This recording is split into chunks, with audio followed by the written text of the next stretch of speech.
जय श्री माता जी। सहयोग में महात्मा गांधी जी का महत्व क्या है तो जानते हैं। महात्मा गांधी जी को सहयोग में एक स्वतंत्रता सेनानी के रूप में नहीं देखा जाता, बल्कि उन्हें एक सत्यनिष्ठ ईश्वर भक्त और आध्यात्मिक साधक माना जाता है। परम पूज्य श्री माताजी निर्मला देवी जी ने अपने कई प्रवचनों में गांधी जी का उल्लेख करते हुए उन्हें एक पवित्र, सत्यप्रिय और धर्मनिष्ठ आत्मा कहा है। गांधी जी का आंतरिक जीवन क्या है? बाहरी रूप से तो एक राजनीतिक नेता थे, लेकिन भीतर से वे एक गहरे आध्यात्मिक साधक थे। उनका जीवन सादगी, ब्रह्मचर्य, सत्य और अहिंसा पर आधारित था। आत्मशुद्धि और ईश्वर से संबंध को उन्होंने हमेशा प्रमुख स्थान दिया है। गांधी जी मानते थे कि एक सभी धर्मों का सार सत्य और अहिंसा ही है।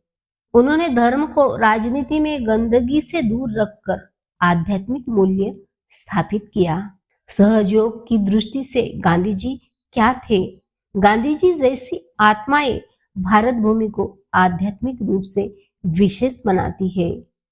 उनका जीवन इस बात का प्रमाण है कि सत्य और तपस्या से इंसान अपने भीतर बड़ी पवित्रता ला सकता है।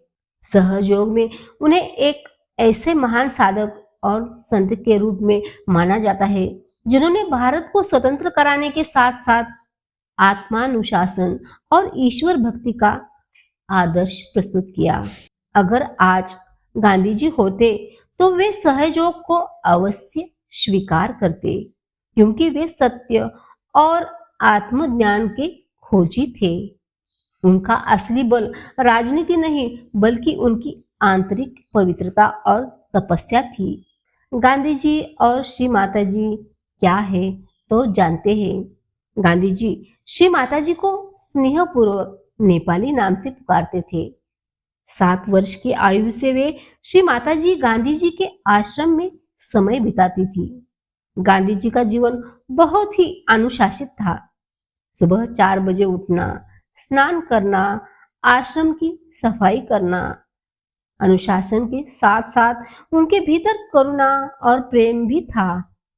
वे मानते थे कि देश की स्वतंत्रता की लड़ाई में अनुशासन अत्यंत आवश्यक है। सहयोग के जुड़ने के साधन।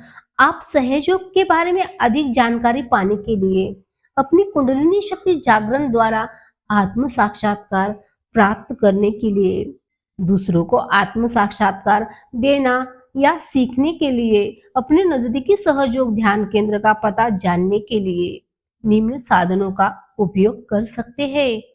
टोल फ्री नंबर है 1800 2700 800। वेबसाइट है www.सहजयोगा.org इन। यूट्यूब चैनल लर्निंग सहजयोगा प्रति शनिवार शाम 5 बजे। जय श्री माता जी।